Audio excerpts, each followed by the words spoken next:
in my work, what I want is to, be compassionate when I'm listening to people talk about, terrible things that have happened, as another person who can receive it. I have the capacity to hear you, and it won't destroy me. I'm not gonna be. I can be shaken, but I'll be here with you.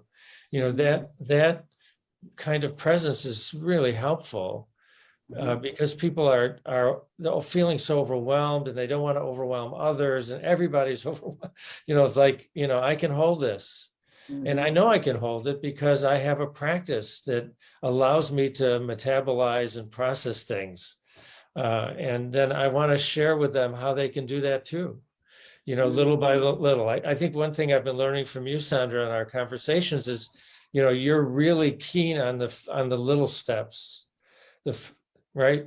The first little step you can take.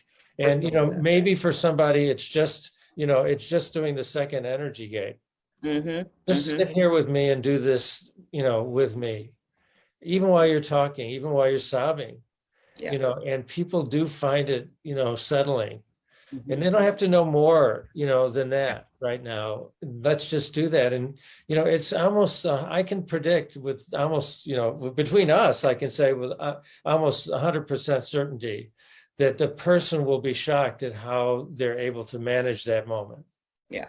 And pleased. Shocked in a good way, pleased. Yeah. And, it starts to move in the direction of like, you have this resource within you. The love that's inside, the love that we can feel between us is stronger, actually, than all this other stuff. And it will continue, but we have to go to that place. Yeah.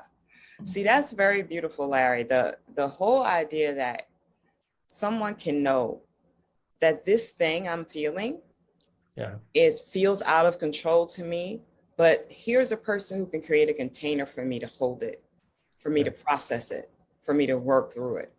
Yeah. And in this space, it becomes a thing that now I'm not alone in.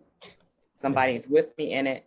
And then as they join with me and almost kind of feel it in some way and start to process it and share that ability to process it, then I can also start to slowly shift.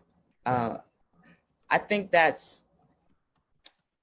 it's more than a gift, but that's the first word that came to my mind in these traumatic spaces. Yeah. The gift of someone holding space for you to say, I see you, to say that I support you, and that I'm going to hold the space of love that will allow some healing to begin. Yeah. Yeah. Well, I mean, we know like what happens, the rupture that happens at these moments is about how we can trust other people. So the potential of trusting somebody else ever starts to rupture.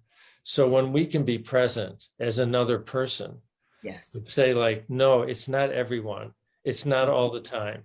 And we don't really understand a lot of this. But right now, you and me, we can still connect because I'm a person and you're a person, and we can connect here in this moment. And that's the beginning. Yes, absolutely.